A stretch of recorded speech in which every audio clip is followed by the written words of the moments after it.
Good morning, church family. It's Wednesday, and so it's time for another Wednesday Minister Moment. I watched the presidential debate last night. I'm not sure exactly how to describe it. It seems ironic that a week ago, Monday, Adam spoke in his minister moment about insults, about how to deal with insults, and that last night we saw a lot of insults from both sides. I thought it was also ironic that Mitch on Friday in his minister moment talked about forgiveness and then reconciliation briefly. And the things that were said last night are going to require a lot of forgiveness from both sides. And I'm not sure whether they have, I don't think they have any desire to reconcile. Mitch mentioned that forgiveness requires one person to be willing to forgive, but reconciliation requires two, and that's true. I think it's also ironic that today, as we've been going through the Sermon on the Mount and through the Beatitudes, that today's scripture that we were going to focus on is Matthew chapter 5, verse 9. It says, "Blessed are the peacemakers, for they will be called the children of God." Think about that. Jesus said, the peacemakers are blessed because those are the ones who are the children of God. Jesus was a peacemaker. In Romans chapter 5, we find out that he is the one who creates peace between us and our Father in heaven. And he did that through his death, burial, and resurrection. But he's also the one who makes peace between people. In Ephesians, Paul talks about how Jesus came to make peace between the Jews and the Gentiles, to bring them all into one body as they follow Christ together. So there's two levels here of peacemaking that Jesus is involved with. We too should be peacemakers as we help others to know what Jesus has done for them, and therefore help them to see that they can have peace with God. But we also need to create peace between people if we follow in the steps of Jesus. How do you do that?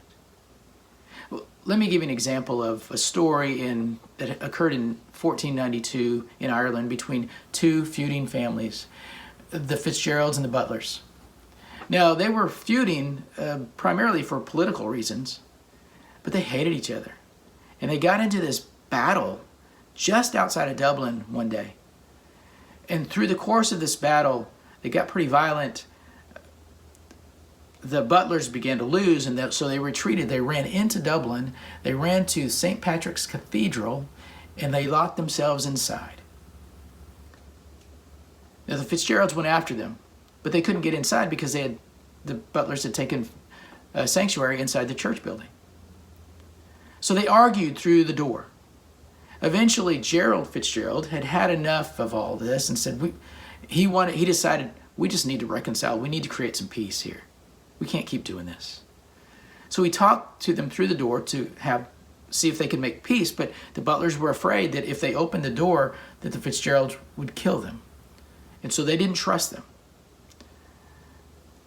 Gerald eventually had enough of that, and so he took an axe and he chopped a hole through the door. And after the hole was created, he put his hand through the door in a gesture of peace. And one of the nephews of the Butler clan reached out and he took his hand. And they were able to make peace that day because Gerald was willing to take a risk for the sake of peace. Now, it was a big risk. He could have had his arm chopped off. He could have died from that. But because of that risk, peace was made between those two feuding families. Jesus took a big risk as he came to this earth and dwelt among us and made himself vulnerable and obedient enough to die on the cross for us, to create peace not only between us and God, but between us and others. In Romans chapter 12, Paul says this. He says, if it is possible, as far as it depends upon you, live at peace with all men. It takes two, as Mitch said earlier, to make that peace. But we've got to be the ones to be willing to stick our hand through the door, to offer that peace. And I know that it's dangerous because people can turn that back on us. They can use it against us if they want to. The question is, do we have the courage to create peace between us and others when it can be dangerous to do so? We live in a world where people just aren't doing that right now. In the political atmosphere that we're in, it's about drawing lines. It's about creating divisions. It's about demonizing other people who don't see things the way that we do. If you and I truly want to be children of God, we have to be peacemakers. Do you have the courage to take the risk to do that? You see, it's your choice. You have a choice. You can choose to do it or not. What our world needs is peacemakers. As you consider that choice, I hope that you choose wisely. May you have a blessed day, and may you have a great day.